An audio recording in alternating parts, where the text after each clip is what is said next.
إن الحمد لله نحمده ونستعينه ونستغفره ونعوذ بالله من شرور أنفسنا ومن سيئات أعمالنا من يهده الله فلا مضل له ومن يضلل فلا هادي له وأشهد أن لا إله إلا الله وحده لا شريك له وأشهد أن محمدا عبده ورسوله. Pra kemi arritur tek përsa i përket rregullave të haxhit, tek shtyllat e haxhit dhe tek obligimet e haxhit.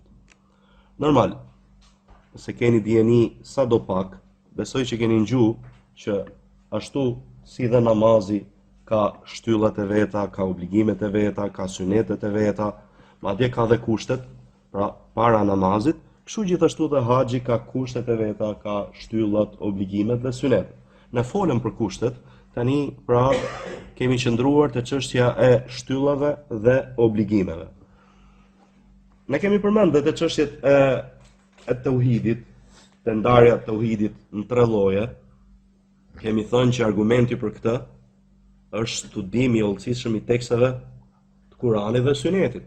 Pra dietarët kanë studiuar me hollësi tekstet e Kuranit dhe Sunetit, dhe kanë parë që tauhidi nuk del nga këto tre lloje, pra rububie, uluhia, asma u sifat. Tani e njëjta gjë dhe të çështjet e haxhit. Pra kanë studiuar tekstet e Kuranit dhe Sunetit që kanë ardhur rreth haxhit dhe kanë dalë këto përfundime. Normal për disa çështje kanë ato diskutimet e veta, por se pra një nga qëllimet e kësaj që thon dietarët është lehtësimi për nxënësit e dijes. Sa origjina zakonisht pra librat, mësimet, origjina janë nxënësit e dijes, pastaj populli, pra xhamati muslimanëve në përgjithësi. Pra që të lehtësohen gjërat janë sa më të lehta. Një dhe tjetra ajo që pra këshilla tjetër është që personi që do të bëj haxh apo të bëj umre, ti ketë parasysh se ky mësim është goxha i rëndësishëm. Pse? Se ta përmbledh çështjen e umres dhe çështjen e haxhit. Thot Sheikh Abadi Allahu e rujt, thot pra shtyllat e haxhit dhe të umres. Shtyllat e haxhit dhe të umres. Thot shtyllat e haxhit dhe të umres që i ka obligim personi që t'i kryejë ato dhe nuk mjafton pra që të veproj diçka tjetër që t'i zë vendin këtyre, nuk ja zë vendin këtyre diçka. Thot, umra ka tre shtylla, që është ihrami, është tawafi, është dhe sa'i. Dhe këto gjithashtu janë dhe shtyllat e haxhit me një shtyllë të katërt që është qëndrimi në Arafat. Prandaj, për shembull, dikush ndoshta prej jush nuk ka mundësi me shku për haxh, por se ka mundësi me shku për umre. Atëherë, ne thamë që dhe gjithashtu edhe umre është obligim. Çfarë duhet ketë parasysh personi që shkon pra për umre? Ketë parasysh që umra siç do vi, pra morët shtyllat, ka tre shtylla dhe dy obligime. Pra ihrami, tawafi, për të rrotullohesh rreth Ka'bës 7 herë dhe të bësh atë ecjen me Safas dhe Marwas 7 herë. Kto janë çfarë? Tre shtylla. Do themi çka kanë për qëllimin me ihramin. Qëllimin me ihramin kanë njëti i hyrjes në umre, njëti i hyrjes në adhurim.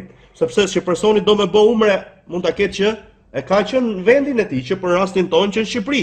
Ama ky ihrami këtu është njëti i hyrjes në umre. Çfarë është kjo? Është shtyllë. Tawafi 7 herë rreth Ka'bës është shtyllë, edhe ecja në Safa dhe Marwa 7 herë është shtyllë. Kjo është umra. Qa kanë ngel dy obligime. Obligimet janë, si çdo ja u përsëris, do vinë më mbrapa, pra që ihrami të bëhet në vendin e caktuar që quhet mikat, pra ihrami njëti i hyrjes, ç'është?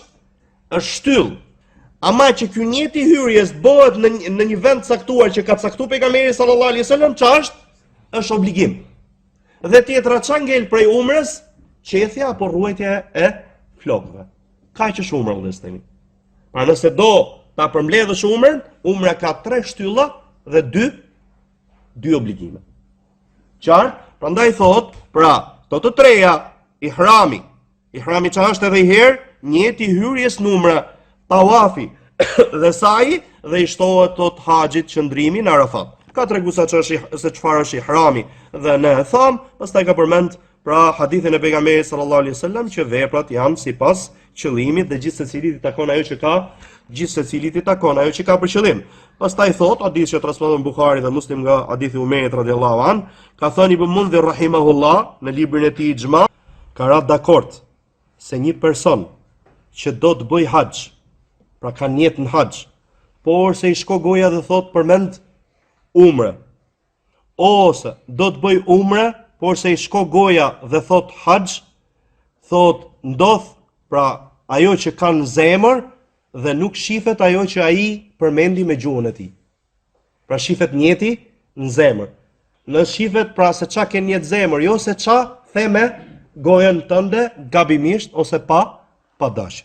Përsa i përket tawafit, është qëllimi tawafi. Pra, për haxhin është tawafu lifadha, që është tawafi i haxhit, mbasi personi, pra, ka ardhur nga Arafati dhe Muzdelifeja, bën një tawaf, ky quhet tawafu lifadha ose tawafi i haxhit. Ka përmend ajetin Allah që thot Allahu xhallahu ala wal yatawafu bil baitil atiq, dhe të bëjnë tawaf në këtë shtëpinë e hershme. Pra, gjithashtu ka thon hadithi Aish, ka thon pejgamberi sallallahu alaihi wasallam te hadithi Aishës radhiyallahu anha, ose Aisha thot, bëm haxh me pejgamberin sallallahu alaihi wasallam dhe erdhëm pra në ditën e Nahrit, ditën e Kurbanit, dhe Safia i erdhën zakonet dhe pejgamberi sallallahu alaihi wasallam donte prej saj atë që kërkon burri prej familjes tij, prej gruas tij, dhe i tha o i dërguari i Allahut, ose i tha shuni, thot Aisha radhiyallahu anha, o i dërguari i Allahut, ajo është me zakone. Thot pejgamberi sallallahu alaihi wasallam, a do na pengoj ajo? Pra, që nuk kemi mundësi me lëviz, i than, o i dërguari i Allahut, ajo e ka bërë tawafin e haxhit. Atëherë tha pejgamberi sallallahu alaihi wasallam, dilni, pra që t'ikim dhe të largohemi. Pra përderisa ka bërë tawafin e haxhit, atëherë thot ne mund të largohemi. Do vi më mbrapa që një prej obligimeve të haxhit është tawafi i lamtumirës. Dhe femra që vjen zakonet, nëse e ka bërë tawafin e haxhit, nuk ka problem, nuk e bën tawafin e lamtumirës dhe si pasojë nuk i bllokon haxhit.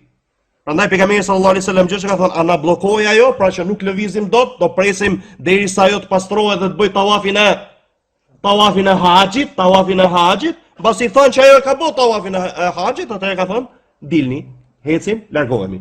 Qartë?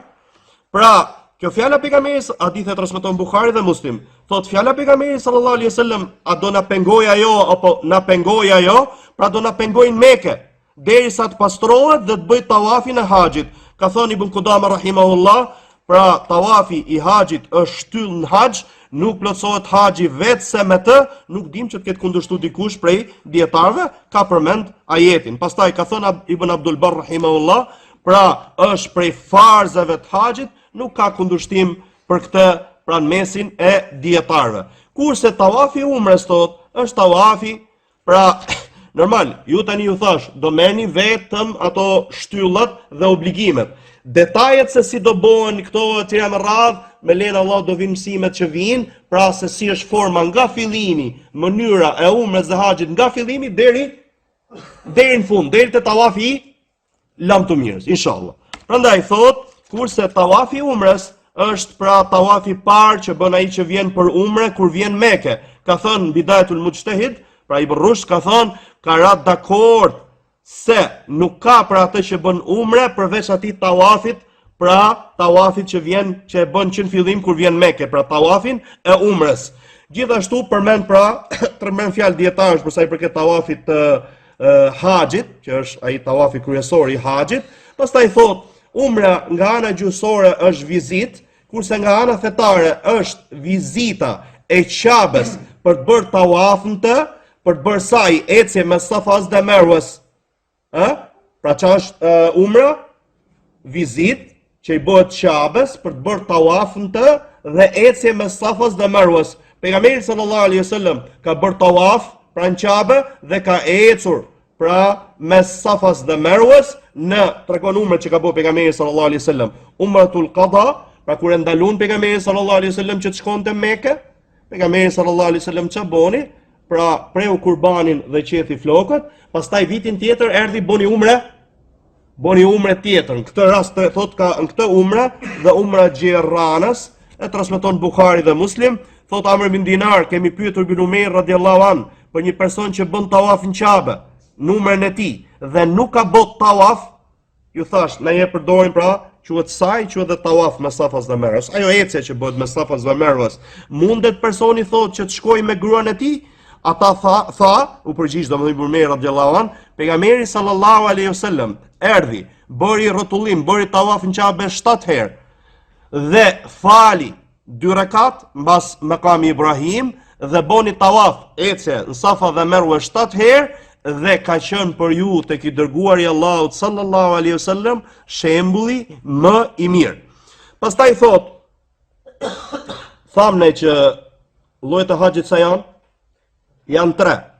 Dikush që bën ifrat, bën vetëm haxh. Dikush që bën haxh dhe umret bashkuara pa ndarje mes, pra nuk mund bëhet ai t'i lejohen gjonat që janë ndaluara gjatë ihramit, jo, ai do vazhdoj me ihramin e tij deri ditën e Kurban Bayramit, qartë. Dhe temetu që ju thash është çfarë është lloji më i mirë që të gjithë këshillojnë që ta bëjnë ata, pra që bën umrën, mbaron prej umrës, pra je halal. Halal me çka kuptimi?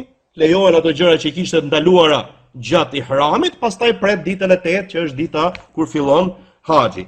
Thot, saj për atë haxhiun që bën mutemetje, kemi për qëllim çfarë? Mbas tawafit i fadës.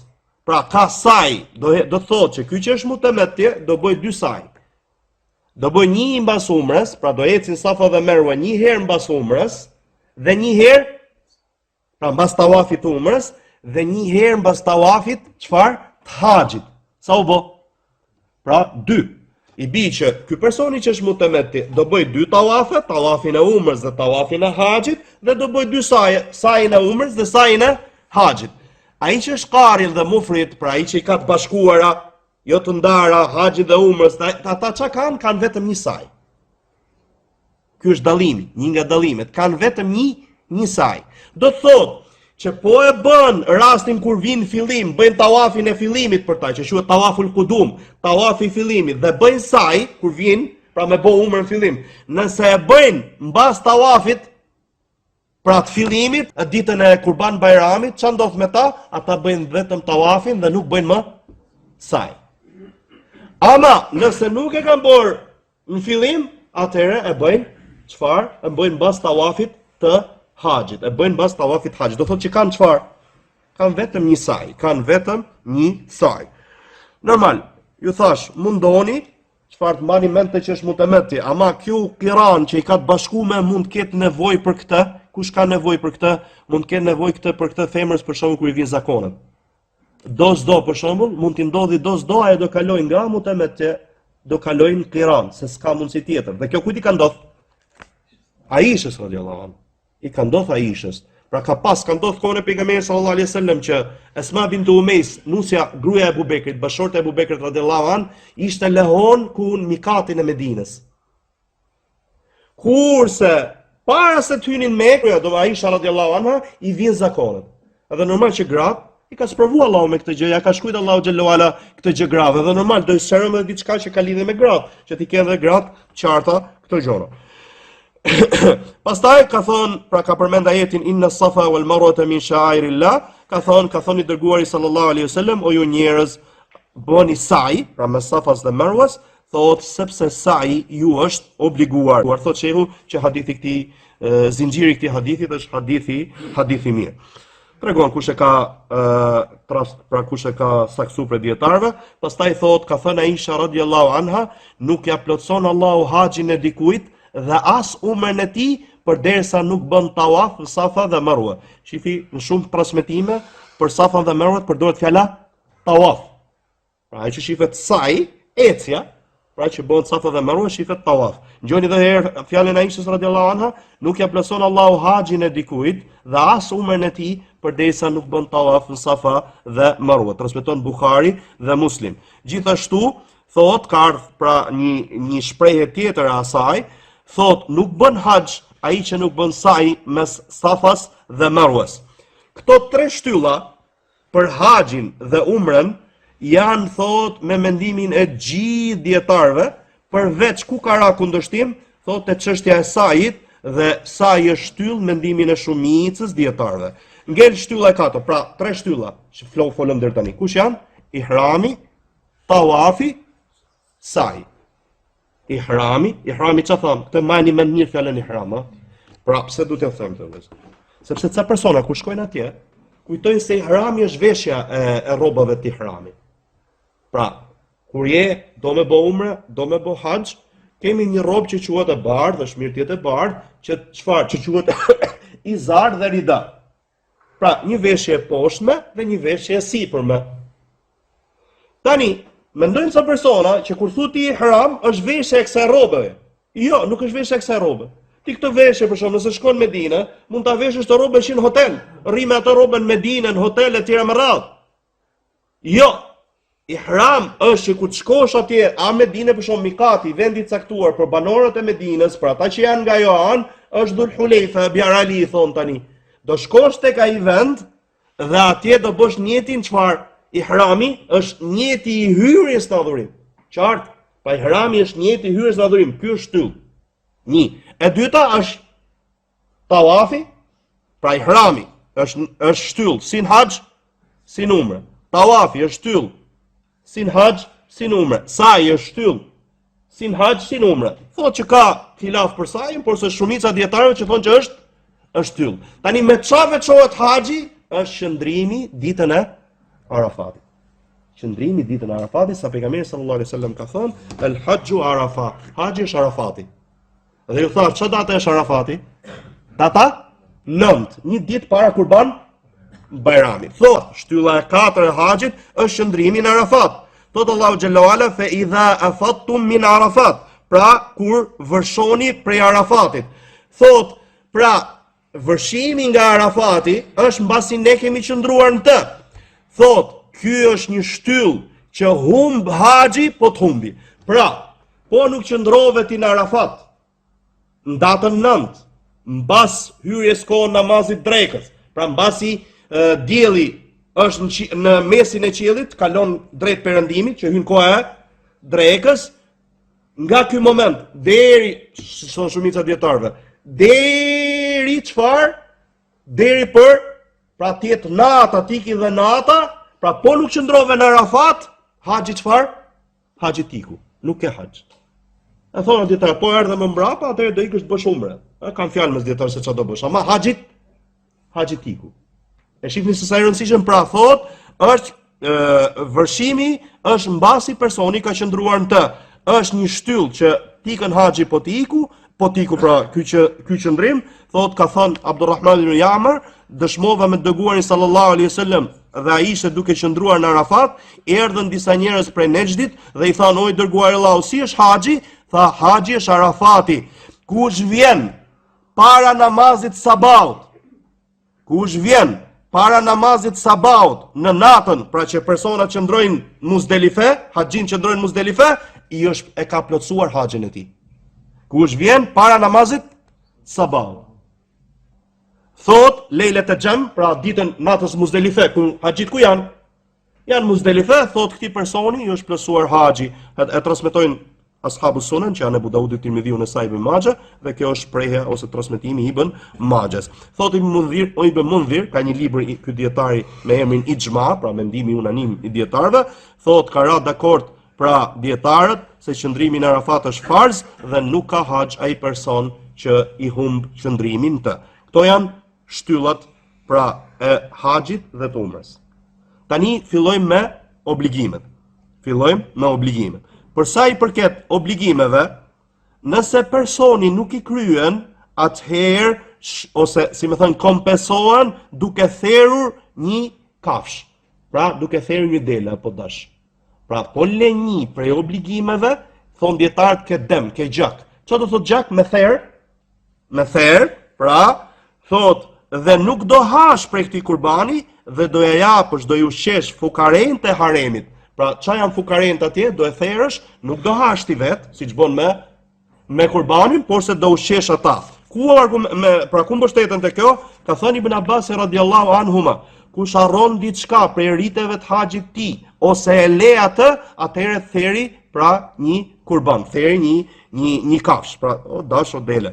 Thot, kurse dhe zinxhiri shisat. Obligimet e umrës janë dy.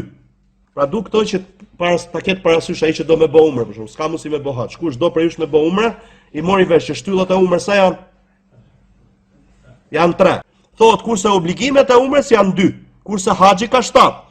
Ihramit bëhet mikat, pra te vendet e caktuara që ka caktuar pejgamberi sallallahu alaihi wasallam, për shembull për banorët e Medinës, është pra ai mikati është afër Medinës, quhet Dhul Hulejfa ose Bjar Ali thon tani. Thot ihramin ta bësh mikat, sepse pejgamberi sallallahu alaihi wasallam i ka caktuar pra ç'është mikati, janë disa vende për personat që vinë drejtime të ndryshme që pejgamberi sallallahu alaihi wasallam i ka caktuar që nëse ti do kalosh këtu dhe do haxhin apo umrën, do të bësh haxh apo umre, njetin e hyrjes në adhurim do ta bësh këtu te ky vend. E kuptot?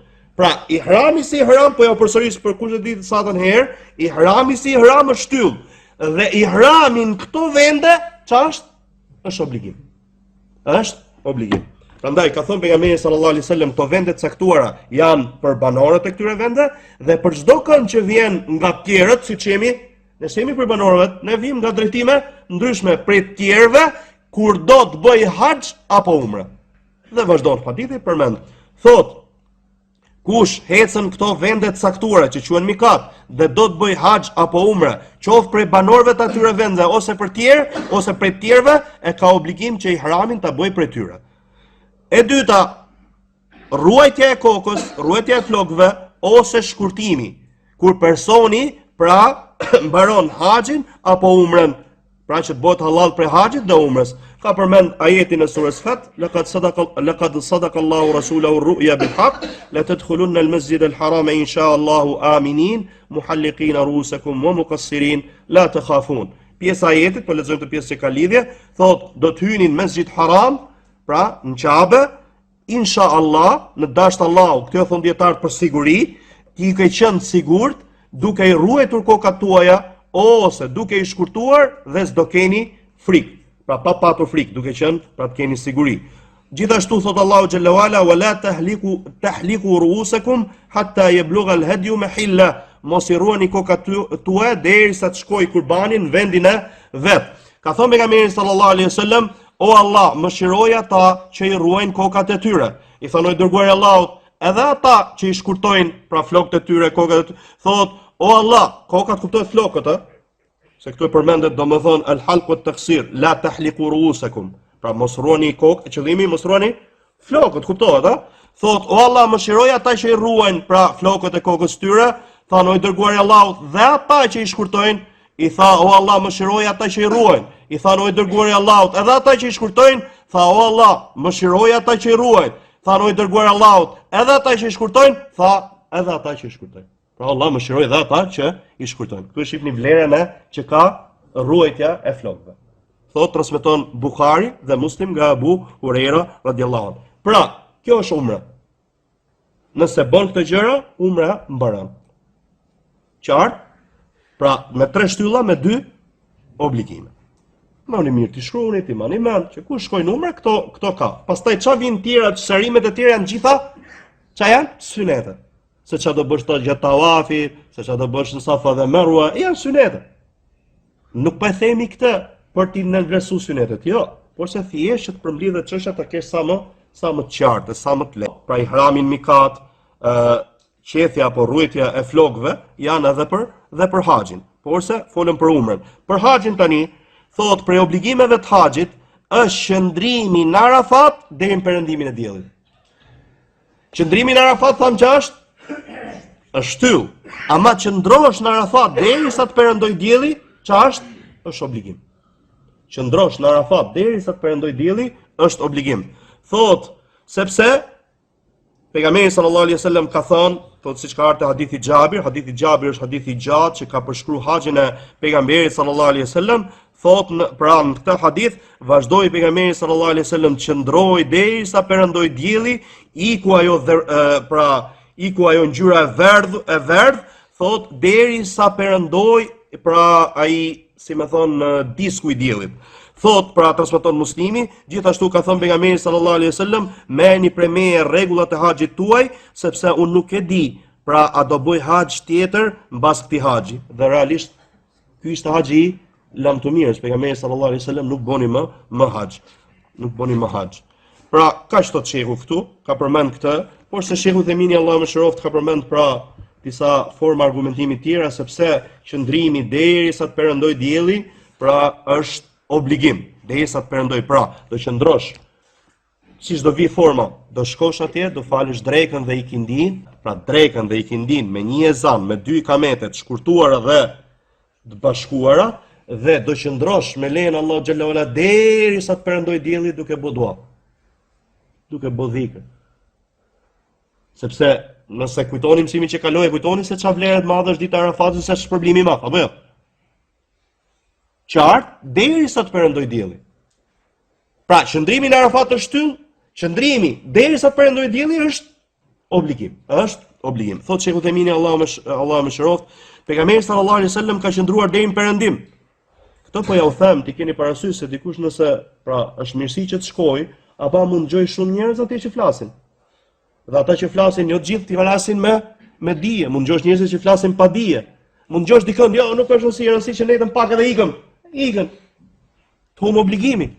Dhe në gjut, fjalën shumë e njohur të dietar që po lë një prej obligimeve çfarë do bësh kurban. Qartë që ti lidh një gjëra njëra pas tjetrës. Thot, pejgamberi sallallahu alaihi wasallam ka qëndruar thot deri në akşam. Thot, po të shkonte më përpara, gjatë ditës, ndoshta thot kjo do ishte më e mirë, si më thënë, më e lehtë për njerëzit, sepse ka dritë. Sidomos në kohën e pejgamberit sallallahu alaihi wasallam, nuk janë kushtet siç janë sot, me drita atje më radh, ë? Siç ka sot elektricitet e tjerë, atë kohë nuk ka pas. Thot, pra, nëse nuk do ishte obligim, atëherë pejgamberi sallallahu alaihi wasallam mund çfarë? Mund largohej nga Arafati gjatë ditës. Pse priti derisa perëndoi dielli, ë? U zhduk disku i diellit. Kjo tregon thot që është obligim. Së dyti thot që largohesh nga Arafati para akşamit është për ngjasim me njerëzit e xahilitetit, se ata largoheshin para akşamit. Thot, kur dielli ishte mbi majet e malit, ashtu siç është çallba mbi kokat e burrave. Thot, nëse do largohesh para perëndimit diellit, atëherë ti ngjan atyre. I përngjason mushrikëve. Dhe kjo është i gjë që ta keni parasysh këtu.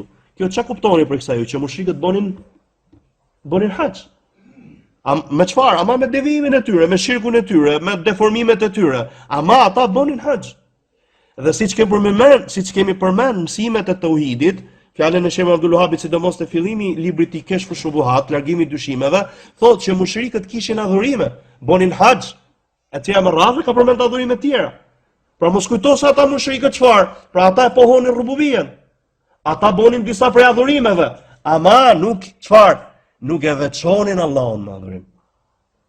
Nuk e veçonin Allahun me adhurim. Pse? Se disa persona për shembull mund çfarë? Mund mashtrohen, shohin dikush që beson që ka një Zot, Zoti është madh, mund bëjnë ai adhurime të tjera me radhë, thotë ky që ka besimtar.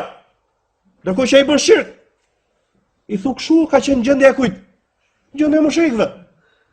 Edhe ata besonin që ka i Zot, dhe ata bonin disa adhurime, ama çfarë? Nuk e veçonin Allahun me adhurim. Adhuronin Allahun, adhuronin dhe të adhuruar të tjerë që ata çfarë i adhuronin përveç Allahut ose me Allahun xhallahu ala. Kjo është e rëndësishme.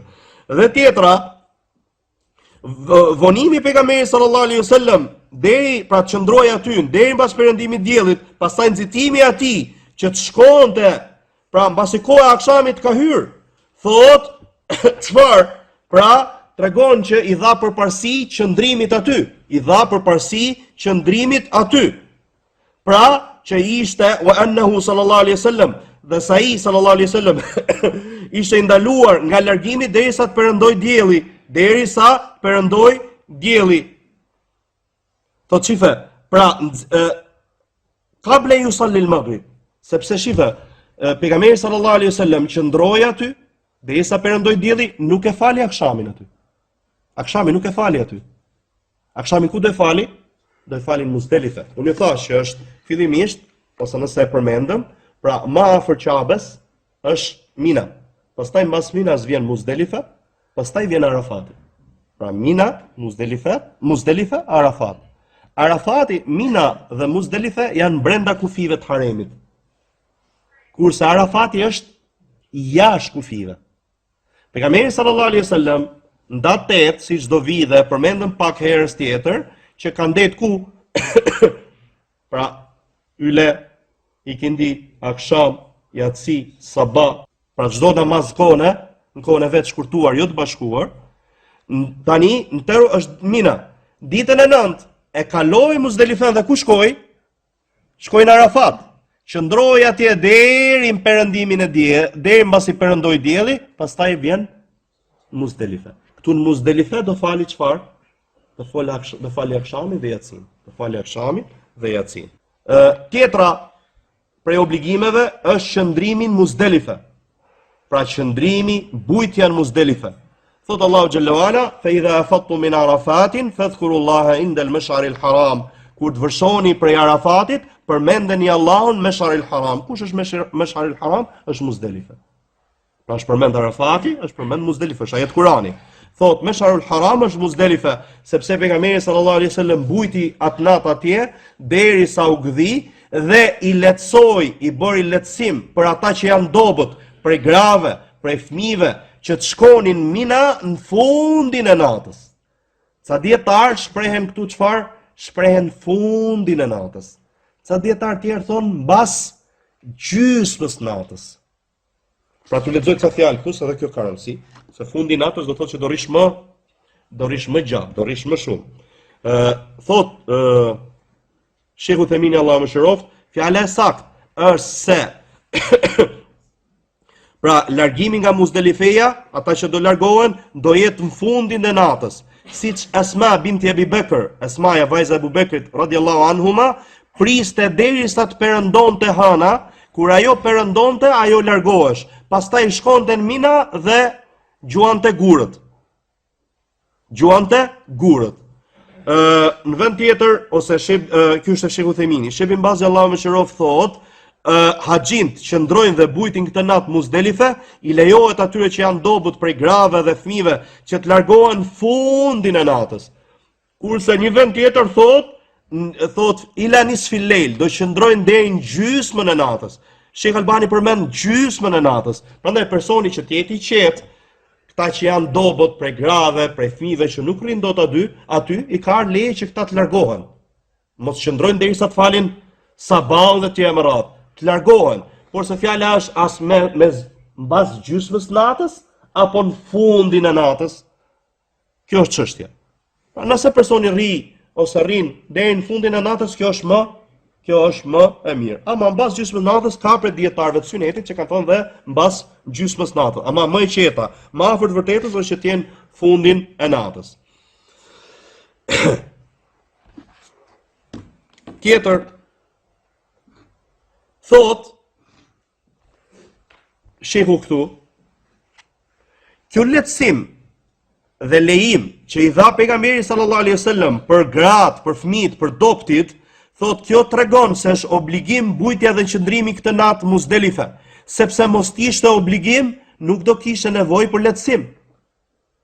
Obligimi tjetër, i pesti, obligimi tjetër është që të godasësh ajo që quhet Xhamratul Aqaba. Në Mina janë 3 vende që quhen xhamarat. Aty do gjuhen gurët. Ju ngjus shpërblimin herës tjetër, apo jo? Pra, është ajo që quhet Dunya, që është afër Minas dhe xhamis, që është xhami Mesjidul Khaif, ku thamë ne që janë fal sa pejgamber, 70 për pejgamberëve, pra është një xhami në Mina që quhet Mesjidul Khaif, xhamia e Khaifit. Pra, pastaj vin xhamaratët. Ajo quhet Dunya, pra ajo që është më afër Minas. Pastaj vjen Usta, ajo që është e mesit. Kemi dhe Xhamratul Aqaba, kjo e madhja, pra ditën e Baromit do i kalojmë parën, do i kalojmë dytën, do shkojmë do gjujmë vetëm tretën. Këtë të madhe, që quhet Xhamratul Aqaba, vetëm kjo gjuhet, jo këto, dy të parët. Qartë, pra që gjuash Xhamratul Aqaba ditën e Kurban Bayramit, qabla zawal wa ba'dahu, para hyrjes kohës drekës dhe pas hyrjes kohës drekës. Pra ç'është? Është detyrë, është obligim. Gjithashtu ti gjuash të treja ditët e Teshrikut mbasi ka hyrë koha e ules. Pra mbasi ka kaluar dielli drejt perëndimit nga mesi i qiellit, nga mesdita. Pra çfarë do thotë që të kuptoni vështirë?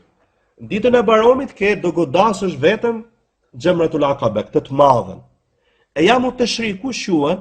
Barami për ne sa është? Sa ditë është Baram Kurban Barami? 4 ditë. Pra, dita e Baramit dhe 3 tjera. Këto 3 ditët e tjera që janë 11, 12, 13 quhen e jamu tashrik. Tashrik. Qartë? Tani, ditën e Baramit gjytëm vetëm të madhen. Ditët e tjera, 11, 12, nëse do qëndrojmë dhe 13, se kemi leje që godasim 11, 12 dhe t'ikim, si çdo vit do sqarohet. Por se personi më mirë shtrit deri në 13, ama i lejohet që po gjujti 12-ën, çfarë? Tiki. Dhe i ka ngel mbas kësaj çfarë? Dinë çka ka ngel? Vetëm tawafi lam të mirës. Dhe mbaron haxh. Çfarë ndodh? Do i gjush të treja këto. Do gjush këtë dunja, këtë që është afër minas, të mesmen dhe të madhen. Të treja me nga 7 gur. Qartë, këto janë prej obligimeve të haxhit. Ka thënë Xhabir radhiyallahu an, ka goditur pejgamberi sallallahu alaihi wasallam xhamran këtë të madh ditën e Kurbanit, duha, para dite, kurse më mbrapa të tjerat i goditi pas i ka kaluar qielli ka kaluar dielli nga mesi i qiellit drejt perëndimit. Edhe kjo është e rëndësishme.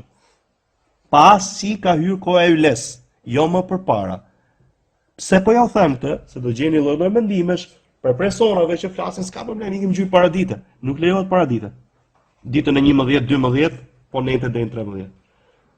Quhet nga mbas lindjes diellit, pra ditën e Baramit. Ama ditët e tjera, ngjojeni kur do i gjush mbas i ka hyrë koha e drekës. Pra mbas i ka kaluar dielli mesin e qiellit. Qartë? Kjo është e rëndësishme, majini mend këtë. Se kundërshtimet e këtyre Ikhwanul Muslimin, e këtyre njerëzve të devijuar që ne kemi thonë, mos kujtoni se janë vetëm në akiden, në çështjet e akidit dhe menhexhit. Ne folëm disa prej kundërshtimeve tyre ku në çështjet para Ramazanit, çështjet e zakatit. Që çfarë ndodh me legun? Legu jepet për fukarent, futen xhepin e tyre, tjera më radh, ose gjejnë ai lehtësim, ai fjalë për dietarëve dhe hapin të njerëzit me qëllim me i shfrytzuar njerëzit e tjera më radh. E njëjta gjë, Selman el-Auda për shembull, një nga kokët e Ikhwanul Muslimin, ka bëj libër If'al wala haraj. Pra sepse ditën e Kurban Baramit, pejgamberi sallallahu alaihi wasallam, dita e Kurban Baramit si çdo vi ka goditjen e gurve, ka rrujtjen e kokës ose qethjen, ka kurbanin, ka dhe tawafin dhe sajin. Gjitha këto veprime. Saji e kuptoni për ato që është mutemet, ja, se këtu ka. Pejgamberi sallallahu alaihi wasallam këtë ditë i vinin njerëz dhe e pyesnin, o i dërguar i Allahut, bëra këtë para kësaj. Bëj, thoshte pejgamberi, s'ka problem. Nuk ka problem. Vite tjetër thotë i dërguar i Allahut sallallahu alaihi wasallam, unë bëra këtë para kësaj. I thoshte bëj dhe s'ka problem. Selman el-Auda çka ka bë? Ka mori libër dhe ka marrë këtë fjalën e pejgamberit sallallahu alaihi wasallam, ifal wala haraj, bëj dhe s'ka problem. Edhe këtë libër ka ndjer ku ka gjetë lehtësi me dorë atje me radh. Ka thonë lloj fjalësh aty te ky libri. Ama me çfarë titulli ka marr? Titull ka marr hadithin. Një prej dietarëve që ka kundërshtuar Selman el-Auda, kush është Sheikh Abadi, autori i librit që ne po lexojmë, Allahu e ruaj dhe është problem. Pra aty ka shumë kundërshtime. Pra mos u habisni kur unë, pse po ja u përsëris, pse po qëndroj qëllimisht, se ju ndoshta nuk e keni iden. Po ndodh shpesh herë që shkojnë vëllezër dhe motra dhe kur shkojnë atje, o vlla, unë jam kështu, ç'a më bë? Pra, ndaj herë hyn ca situata të vështira që është vështirë me i gjet. Pra me morë përgjigje. Prandaj robi, siç kemi mësu, besoj që nga mësimet e para, kur keni ardh, dia është para fjalës dhe veprës vëllezër. Pra mëso para se çfarë veprosh, të flasësh. Jo, për shkak ikën atje mundohesh, atje shkon atje dhe çfarë vepron pa dije. Allahu na përmirësoj gjithë. Qartë? Pra, ngjojeni edhe herë hadithin e Xhabrit radhiyallahu an, goditi pejgamberi sallallahu alaihi wasallam gurët xhamran, pra këtë xhamran Aqaba, thot ditën e Kurbanit para dite, kurse më pas i kaloi dielli nga mesi i qiellit drejt perëndimit. Gjithashtu, hadithi i Ibn Abbasit radhiyallahu anhuma, ishte pejgamberi sallallahu alaihi wasallam që u pyet ditën e ditën e Kurbanit Mina, dhe ai thonte nuk ka problem. E pyeti dikush, i tha, o i dërguari i Allahut, i rujta flokët para se të bëj kurbanin. I tha, nuk ka problem. I tha dikush tjetër, o i dërguar i Allahut, godita gurët, thot pasi perëndoi dielli, tha nuk ka problem. Pra, çfarë do thot kjo? Që ditën e Kurban Bayramit ti mund gjur gjatë gjithë ditës e ke me gjujt, por se dhe mbas ka problem edhe nëse hyn nata, nëse hyn akşami. Shifi si ka thonë ky sahabiu, i ka thonë godita pasi ka është ngrys, i ka thonë nuk ka problem. Shifes, lehtësimin e ke gjatë gjithë ditës, alhamdulillah. Pra, transmeton Buhari, gjithashtu, fjala Ibn Umerit radiallahu anhuma, që ne prisnim, thot, ngjoj Ibn Umerit radiallahu, ne prisnim, kur lëviste dielli drejt perëndimit, pra nga mesi qiellit drejt perëndimit, atëherë godisnim. Pra shif, sahabët pse prisnin? Nëse do kishin ai lehtësim e kishin bërë që paradite. Pra majni mend këto hadithe, se janë të rëndësishme për këtë temë. Gjithashtu thot Asim ibn Adi radhiyallahu an, se i dërguari Allahu sallallahu alaihi wasallam, gjojeni tani, i ka dhënë leje barinjve për sa i përket bujtjes Mina. Godasin godasin gurët ditën e Kurbanit, pastaj thot 2 ditët e tjera i bashkojnë. Pra, a ka dikuj që pejgamberi sallallahu alaihi wasallam i ka dhënë leje që mos bujti këto ditë, se siç do vi tani obligimi tjetër është bujtja në Mina. Pejgamberi sallallahu alaihi wasallam disa personave i ka dhënë leje. Kujt i ka dhënë leje? Ar-ruat was suqat. Ruat ishin barin, tani barinte deveve në këtë rast. Njerëzit ta vinin me deve. Udhtonin me deve. Kur njerëzit tani do jenë aty në haxh të janë me radh Mina, do qëndrojnë aty, këto devet do i ruaj dikush. Se kanë nevojë çfarë të kullosin. Kishte persona të veçantë që dilnin për t'i kullot. Atëherë këtyre pejgamberi sallallahu alajhi wasallam çai ka dhënë, i ka dhënë leje që mos flen Mina, siç çfarë kanë obligim flen tjerët, dhe gjithashtu gurët gjujnë ditën e Kurbanit, kjo nuk ka lehtësim, do gjujnë. Pra ditën e Kurbanit do gjujnë ato Xhamratul Aqaba. Kurse 11-ën dhe 12-ën mund t'i bashkojnë me i çfarë? 11-12 gjujnë për ditën, 12 gjujnë për 2 ditë. Ky është lehtësim. Gjithashtu suka, kush ishte njëri prej tyre? Ishte Abbasi radhiyallahu anhuma, që është xhaja pejgamberit sa. Çfarë ndodhte në atë kohë? Atëherë nxirrshin ujin e Zemzemit për t'i dhënë me pi haxhive. Abbasi ishte prej tyre. Pejgamberi sa i dha leje atyre që mos qëndrojnë Mina, po i ikin dhe nxjerrin ujin që çfarë t'i japin me pi haxhive. Pra këtyre u ka dhënë leje.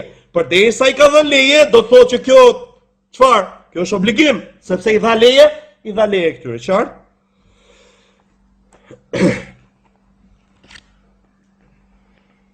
Thot, pra, kur i ka dhënë leje ruat fi xham këtyre barinve që t'i bashkojnë, t'i godasin gurët e 2 ditëve në 1 ditë, kjo tregon se është obligim.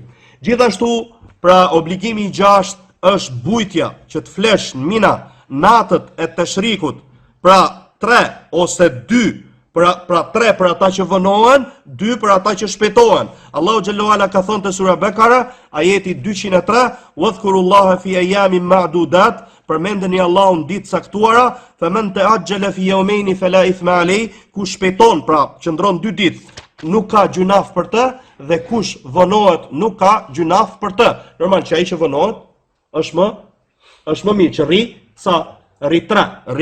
3.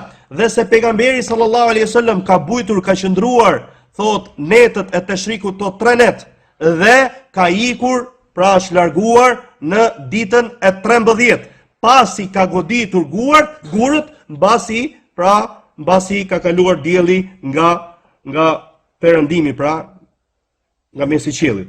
Dhe se pejgamberi sallallahu alaihi wasallam i ka dhënë leje atyre që i japin ujë haxhive dhe barinve, pra të deveve, që ta lejnë bujtjen Mina ditët e Teshrikut. Dhe ka thënë Ibn Umer radiallahu anhuma, i kërkoi leja Abbasit, dërguarit sallallahu alaihi wasallam, që qëndronte në Mekë natët e Minas, që për shkak që t'i jepte ujë pra haxhive, njerëzve, dhe ai i dha leje pejgamberi sallallahu alaihi wasallam. Pra leja që pejgamberi sallallahu alaihi wasallam i ka dhënë barinve dhe atyre që i japin ujë haxhive, njerëzve, që ta lejnë qëndrimin Mina, tregon se bujtja në Mina, pra bujtja në qëndrimin natën, thot tregon se është obligim.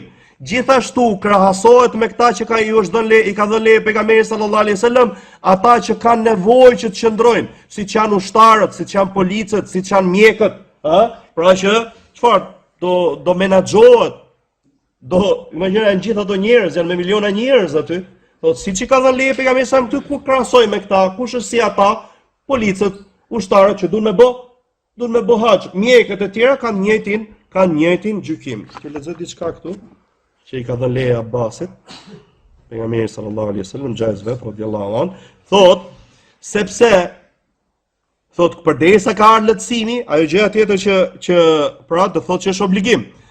Thotë ti jep ujë haxhive ka kjo gjë, kjo punë ka qenë thotë dorën e Abbasit radhiyallahu an, sepse thotë ata i jepnin haxhive ujë për Zemzemit për hir të Allahut xhallahu ala. Pra e bonin këtë gjë falas për hir të Allahut xhallahu ala dhe shfaqnin atë bujarin e mikpritjes. Gjithashtu wafil xahili dhe në xahilitet, pra e bonin këtë gjë, pra për njerëzit që të bonin haxh, sepse po të vinin njerëzit për haxh në xahilitet, thotë banorët e Mekës do kishin përfitime ekonomike. Kur ata vinin, pra në xahilitet kishin përfitime ekonomike, thotë kishin përfitime ekonomike. Pra ti lehtësonin aty çështjet, i shërbenin atyre dhe i nxisnin ata për haxh.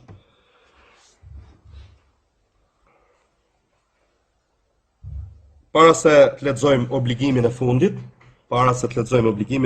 ju lexoj disa fjalë pra prej Sheikh Bin Bazit, Allahu më shëroft. Thot, bujtja në mina, thot bie nga ata që kanë justifikime, siç janë ata që pra i japin ujë haxhive, i smuri që e ka të vështirë që të qëndrojnë mina, të bujtin mina, por se është e ligjëruar për ta që gjatë kohës tjetër të qëndrojnë mina me haxhin, thot duke marrë si shembull pejgamberin sallallahu alaihi wasallam. Pra gjithashtu i lejohet atyre, pra siç është lehtësuar atyre që japin ujë dhe barinëve, ata që punojnë për dobinë e haxhinëve që ta lënë qëndrimin mina, thot gjithashtu ta vonojnë gjuajtjen e gurve në ditën e tretë. Përveç sa i përket goditjeve gurve ditën e Baromit, kjo thot nuk vonohet. Pra nuk i jepet leja askujt që atë që ta goditja e gurve në ditën e Baromit ta shtysh ditë tjetër, jo. Kur i ka dhënë leje që këto që bën ditën e Teshrikut, pra 11-12, këto me i bashku. Ama atë ditën e Baromit që goditet vetëm e madhja, kjo s'ka, nuk lihet të çepin bazë Allahu më shëroft. Tjetër, ka kallabollik të madh, mendoni me miliona veta një vend sa është mina. Lindi për shkakun që ka raste që kur personi nuk mund gjej vend aty. Sepse personi që shkoi duhet ta ketë parasysh gjithmonë, si në Mina, si në Muzdelife, si në Arafat, ka tabela orientuese ku thuhet fillimi Minas, fundi Minas. Fillimi Muzdelifes, fundi Muzdelifes. Fillimi Arafatit, fundi Arafatit. Ti gjithmonë duhet sigurohesh që ti je brenda këtyre kufive. Bani mend, sigurohesh që je brenda këtyre kufive. Ndodh në që rasti është ka zahmet shumë të madh. Thotë Sheikh Bin Bazi Allahu më shëroft, thotë kush e le bujtjen mina nga ignoranca se nuk i di kufit, por se thot jahilen hududaha ma al qudra ala al mabit, ai ka mundsi thot që të qëndroj, atëherë ky person thot duhet theri kurban, sepse kush le një obligim pa justifikim shariatik, ai thot e kish ky person tani ky që bëni xahil, çive çfarë thot shehu, thot e kishte obligim që të pyeste, pse nuk pyet? Sipas Sheikh Bin Bazit ke çfarë? Ke gjak, pra me therr kurban. Thot, nëse personi mundohet me gjetë vend mina dhe s'gjen, nuk ka problem që qëndroj jashtë minas dhe nuk ka shlyrje për të. Keni frikë, thot ajetin, keni frikë Allahun sa të keni mundësi. Ka përmend hadith e pejgamberit sallallahu alajhi wasallam, nëse urdhroj me diçka, thot bëheni sa të keni mundësi.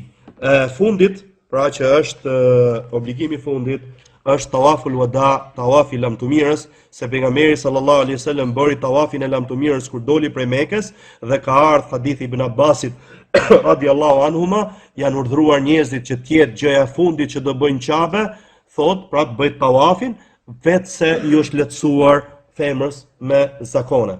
Lehtësimi që i është bërë femrës me zakone që ta le tawafin e lamtumirës, tregon që është, përdesa ju lehtësu kësaj, tregon që ky tawaf është obligim.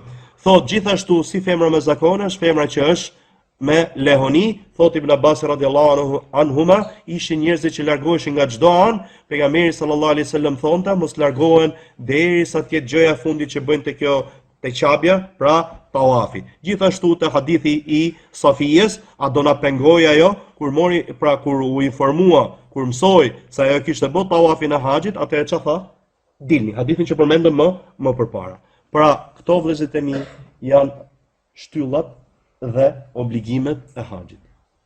Shtyllat dhe obligimet e haxhit dhe të umrës.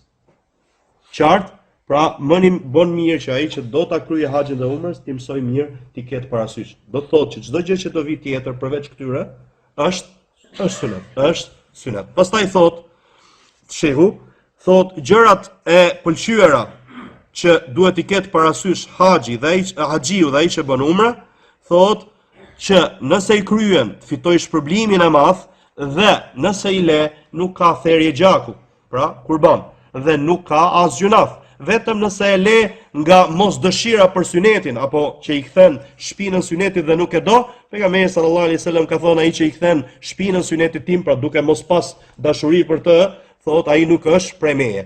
Qëllimi pra synetin këtë hadith është ajo që ka ardhur Kur'an dhe sunet, qoftë farz, qoftë obligim, qoftë sunet. Me fjalën kush i kthen shpinën dhe nuk e do synetin tim. Synetin tim këtu nuk është vetëm për gjërat e pëlqyera, thotë shehu. Syneti im këtu thotë është ajo që ka ardhur Kur'an, ajo që ka ardhur sunet, ajo që është farz, obligim apo e pëlqyer. Për sa i përket gjërave të pëlqyera në haxh dhe umra janë shumë. Është ar-ramal. Ar-ramal ç'ash? Është ecje e shpejtë me hapa çfarë? Jo me hapa të mëdha, po me hapa të mëdha, por se me hapa të vogla, ecje e shpejtë. Kjo kur bëhet vetëm te tawafi, çfarë? Fillestar ose tawafi umrës. Do thotë që te tawafi haxhit, te tawafi lamtumirës kjo gjë nuk bëhet. Mbani mirë, ngjoni mirë këtë. Al-ittiba është zbulimi i shpatullës djathtë, pra e kalon poshtë shqetullës atë ridan, atë veshën që ke sipër, e kalon poshtë shqetullës djathtë dhe shpatullën e djathtë e ke zbuluar. Ramel bëhet e 3 rrotullimet e para, kurse ittiba bëhet e të shtata. Bëhet e të shtata. Çfarë është kjo? Çfarë është? Sunet. Është sunet. Gjoj si thot te tawafi parë që bën muhrim, ai që është muhrim, pra që ka bëj hramin haxh, thot apo umre kur vjen Mekë. Gjithashtu puthja e gurit zi, ose prekja e tij, ose pra bërja shenjë drejt tij dhe thënia Allahu Ekber gjatë saj.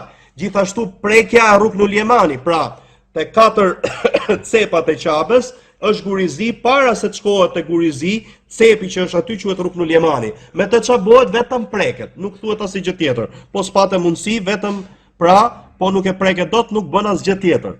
Gjithashtu thot falësh 2 rekat mbas tawafit. Qoftë ky tawaf, ngjojeni, farz, obligim ose sunet. Pra, sepse shumë vëllezër pyesin, po mirë, po nëse bëhet tawaf sunet, nuk e as për haxh, as për umre, do më bëj tawaf sunet, atëherë edhe tawafi sunet ka 2 rekate. Thot, gjithashtu, pirja prej ujit zemzemit, ngritja lart, pra sa më lart te Safa dhe Marwa, dhikri, duaja në Safa dhe në Marwa drejtohesh nga kibla. E mbani mend hadithin që përmendëm që Ismail, nona Ismailit, Haxher, ç'a boni, pra ai shpejtimi që bëri aty në atë lugin mes pra mes Safas dhe Marwas, ajo nxitoi. Prandaj prej sunetit që ne tani është nxitosh sa më shumë, tu të ecësh sa më shpejt. Kjo ecje sa më shpejt ç'a është? Është sunet, është sunet. Gjithashtu ngjojeni tani qëndrimi në Mina ditën Terwije dhe natën e Arafatit. Pra Sheikh Abadi çfarë thot për këtë? Është sunet. Por se Sheikh Albani çfarë porosiste te këshilla që tham këshilla, Sheikhu thoshte mos e le se është obligim. Prandaj u thash shifta, erdhi pra nevojëse. Prandaj këshilla është për gjithë që edhe nëse ngjon këtë mendim për dietarëve, robi mos ta lej qëndrimin çfarë pra në ditën Terwije në Mina dhe natën e Arafatit.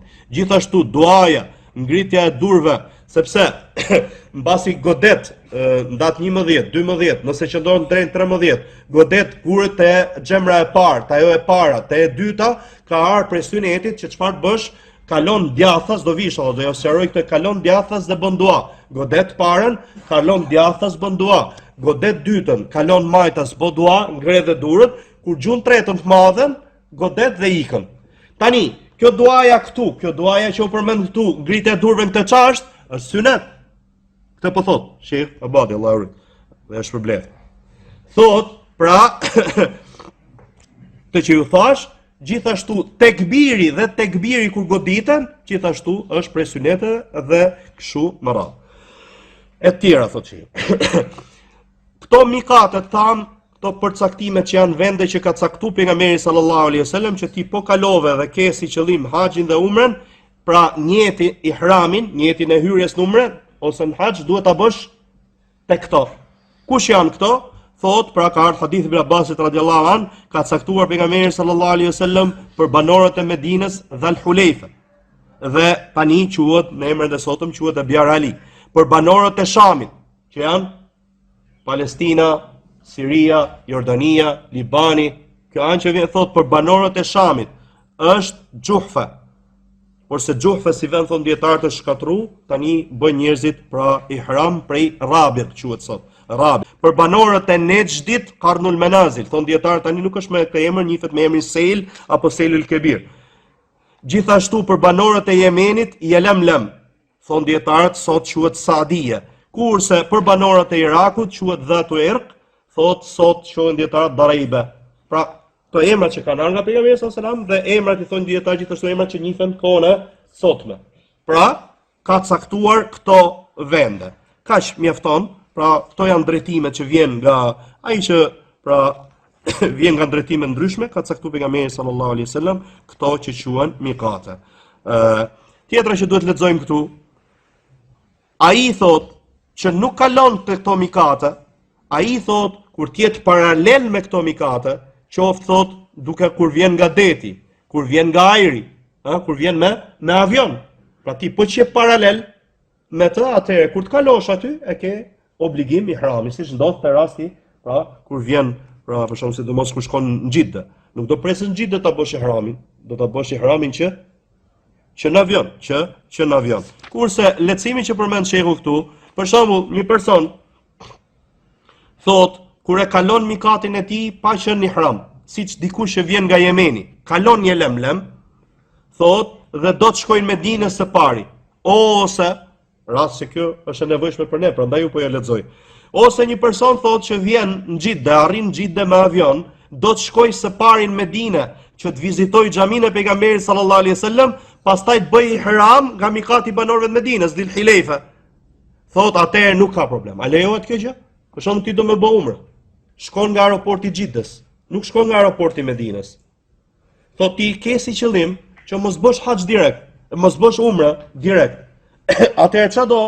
Thot, unë dua për shembull thot që të shkoj herë në Medinë, pastaj ta bëj çfarë? Ta bëj ihramin nga Medina. Lejohet thot kjo gjë shiu. Lejohet kjo gjë. Ama, ngjoni tani çfarë thot? Sepse ai nuk e do ta bëj ihramin nga mikati, por se do thot që ta bëj mikatin në Medinë, mbasi të vizitoj xhaminë e pejgamberit sallallahu alaihi wasallam. Shifeni, qëllimi i vizitës në Medinës mos harroni këtë, është e rëndësishme edhe kjo. Qëllimi i vizitës në Medinë të jetë xhamia e pejgamberit sallallahu alaihi wasallam. Thot, ama një person që ka bëj ihram mikatin e tij në vendin e caktuar, për shembull, ti ihramin e ke bësh në avion dhe vjen Xhidë tani. Thot, dhe i thon ato, jo, do shkojmë Medinë. Ndodh shpesh kjo. Për shembull, ata kanë bëj ihram, pastaj kur shkojnë Xhidë thotë kemi rrugën për Medinë. Personi është me ihram tani. Ka bën jetin, ka vesh rrobat. Thotë nëse personi ka bëj ihram mikatin e tij, pastaj arrin Xhidë dhe urdhërohet që të shkojnë në Medinë, ky person do qëndrojë në ihramin e tij, sepse nëse ke hyrë këtë adhurim nuk lejohet ta lesh, duhet ke obligim ta plotësosh. Ky është rasti tjetër. Rasti i parë ky ishte jo, unë do shkoj në Medinë, pastaj ihramin do e bëj nga Dhul Hulejfa. Kurse ky jo, ky e ka bëj ihramin, pastaj në Xhidë i thonë duhet më shkon në Medinë. Ky nuk do heqë ihramin, do vazhdoj të jetë në ihram, do vazhdoj të jetë me rregulla të tjera me radhë derisa plotësoj umrën. Për sa i përket mujve, thot pra që muajt e haxhit, kjo janë vendet e caktuara që të hysh pra në Mekë. Kurse për sa i përket muajve pra që quhen muajt e haxhit, thot se umra, për sa i përket umrës thot, është gjatë gjithë vitit ti mund të bësh umrë, sepse nuk ka ardhur argument që veçon që mund ta bësh një muaj të veçantë. Kurse haxhi i ka muajt e veçantë, që janë Shawali, muaj që pra që vjen mbas Ramazanit, Dhul-Qa'da, muaj tjetër, dhe 10 ditët e para të Dhul-Hijjes. Kështu thon pra Sheh Bin Bazi, Sheh Abadi këtu dietarët e Leznes është medhebi Hambeli, kurse Shehu Themini thot pasi tregon që ky është medhebi Imam Ahmedit thot, por se fjala Allahu xhalla wala al-hajju ashhurun ma'lumat, haxhi është muaj i njohur ditur, thot pra siç dihet që pra numri si më thon ku fillon numri i shumës, fillon me 3, pra minimumi i numrit të shumës fillon me 3 dhe si pasojë e kësaj muajt e haxhit janë 3.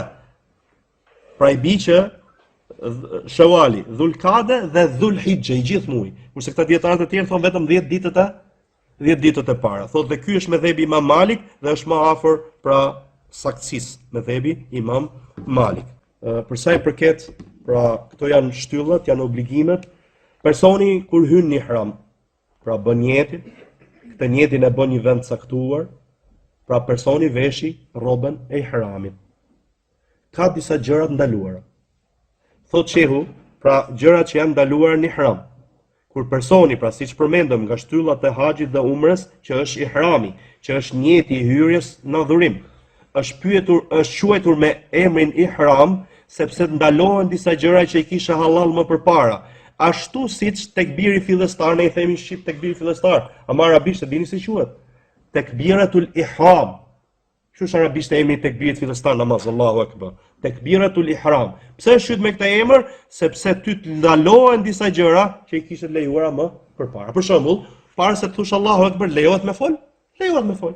Kur thej Allahu akbar, s'lejohet më me fol. Ke të bësh pra adhurimin e caktuar. Thot Shehu, pra janë 9.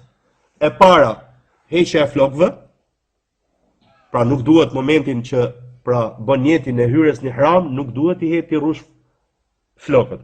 Të presësh thojnë, të parfumosesh, të mbulosh kokën për burrin, kuptohet. Veshja lipsul mahid, zakonisht e thon veshësh diçka të qepur. Jo, qëllimi këtu është veshësh diçka që të mbulon një pjesë trupit.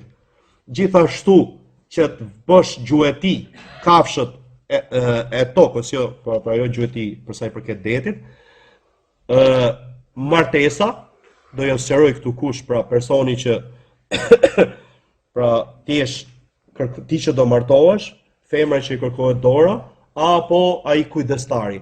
Të treja këto gjëra janë ndaluara. Pra që për shembull një person që është në ihram martohet me dikën që s'është në ihram. Mashkulli me atë, ajo me këtë mashkull, edhe ti jesh kujdestari, pra në momentin që ihram nuk bën këtë gjë. Nuk ka martesë. Pra as gruaja që të jetë në ihram, as mashkulli që të jetë në ihram, as ai që është çfarë, wali, kujdestari.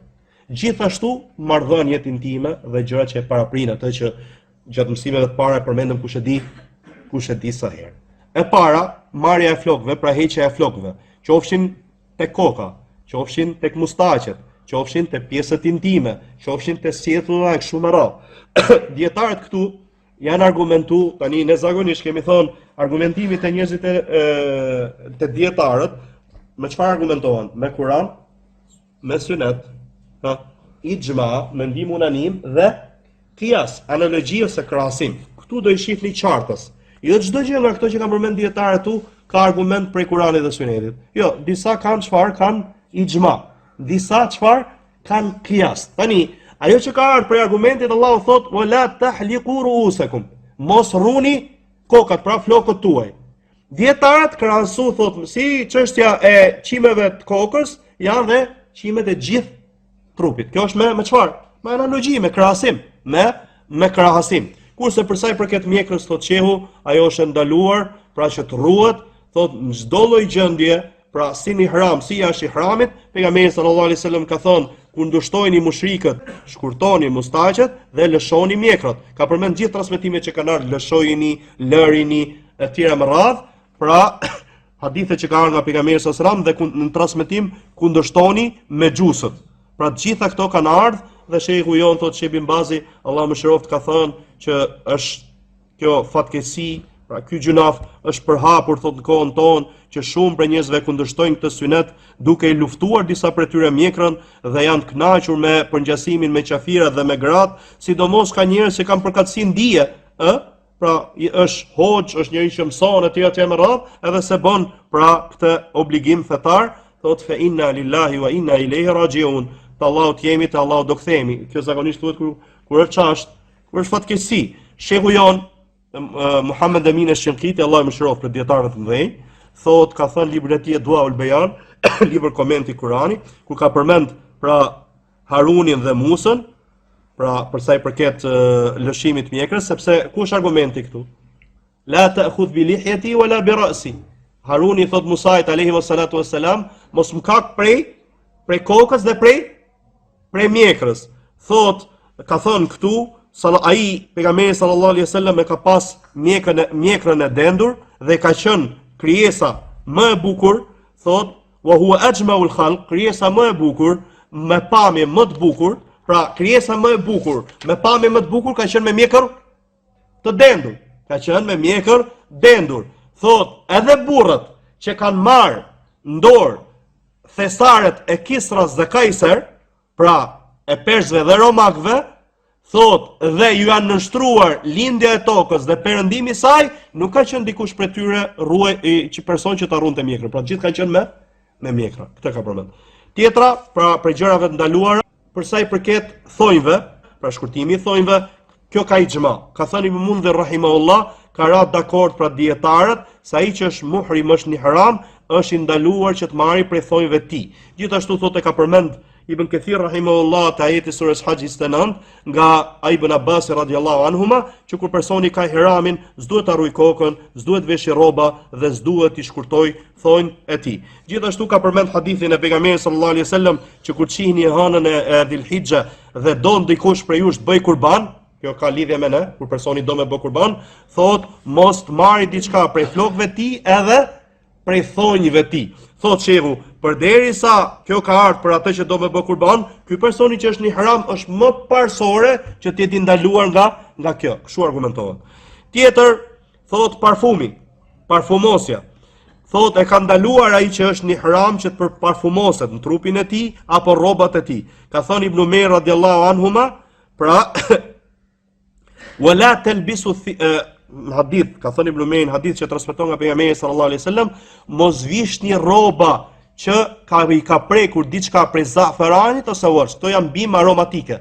Mos i vishni këto rroba. Gjithashtu ka ardhur pra hadithi Jala ibn Umayjes, ka ardhur një person arabi beduin tek pejgamberi sallallahu alaihi wasallam Xherrana dhe ai kishte një xhube, një veshje që ishte me e parfumosur, i tha o dërguari i Allahut, thot si çfarë thua për një person që ka bëj haram me këtë veshje? Thot mbasi është parfumosur shumë. I thot pejgamberi sallallahu alaihi wasallam, për sa i përket parfumosjes, laje 3 herë, kurse këtë rrobë që ke hiqe, pastaj bëj në umrën tënde ata që bën në haxhin tënd. Gjithashtu ka ndodhur në kohën e pejgamberit sallallahu alaihi wasallam që një person ka rënë nga deveja dhe i është thyer qafa. Radiallahu an, ka vdek në haxh. Thot gjithashtu tek hadithi i atij personit që ishte me pejgamberin sallallahu alaihi wasallam, që ra prej deves dhe ju thye qafa, thot dhe ai duke qenë ihram dhe ai vdiq. Pejgamberi sallallahu alaihi wasallam tha, lajeni me ujë dhe me sidër dhe pra bëni që finoseni rrobat e tij dhe mos e parfumosni dhe mos ja mbuloni kokën. Sepse ai do ringjallet ditën e gjykimit, mulebie, lebejk Allahumma lebejk. Pra këtu është çështja e, pra shifet çfarë vdekje e xhairit, ha? Apo sallallahu alaihi wasallam gjithë në ajër. Thot pra këtu wala mos e parfumosni. Pra do thotë që e ndaluar nga parfumosja. Gjitha këto hadithe tregojnë që personi pra që është në ihram s'duhet ta përdori parfumosjen gjatë ihramit të tij. Thot ama para ihramit ai mund ta përdori parfumin tek trupi i tij, jo tek rroba e tij, megjithse parfumosja mund të vazhdojë më mbrapa, nuk ka problem këtu. Pra nëse ti parfumosesh më më përpara, po jo të lysh robën e ihramit, lysh trupin. Nuk ka problem, edhe nëse çfarë, ky era do të vazhdoj edhe mbas se ke bë ihramin. Pse? Thot, ka thënë Aisha radiallahu anha, e kam parfumosur dërguarin sallallahu alaihi wasallam momentin që bënte ihram, momentin që bënte ihram. Këtu do të lexoj diçka që lind pyetja, pra dietarët pyeten shpesh zakonisht për këto për sapunin aromatik. Çështja e sapunit me ladurët për me sapun aromatik që ka aromë. A hyn këtu apo s'hyn këtu? Ty lexoj pra fetvan e Sheh bin Bazit dhe Sheikh Uthayminit, thot Sheh bin Bazi Allahu mëshiroft, nuk ka problem nëse përdor sapunin aromatik, sepse ai s'është, pra nuk quhet parfum dhe askush nuk e quan dikën që përdor atë se është duke u parfumosur, por se ka erë të mirë dhe nuk bën dëm inshallah. Nëse e le për të ruajtur dhe për të qenë më i qetë, është diçka e mirë. Kurse Sheikh Uthaymin Allahu mëshiroft thot, pra a është, kur e diskuton këtë çështje, a është parfum apo është si diçka me erë të mirë? Ajo e dukshme është kjo e dyta. Thot sepse njerëzit në përgjithësi nuk e konsiderojnë sapunin parfum. Prandaj nuk gjejmë një person që do të parfumoset që përdor sapunin. Por se personi do thot pastroj pra duart e tij, prandaj nuk ka problem. Ta themi dhe këtë dhe i plotësojmë herës tjetër inshallah. Së katërti thot nuk i lejohet atij që ka ihram ta mbuloj kokën e tij apo fytyrën e tij me diçka direkte, pra që të ketë kontakt me kokën dhe me fytyrën e tij.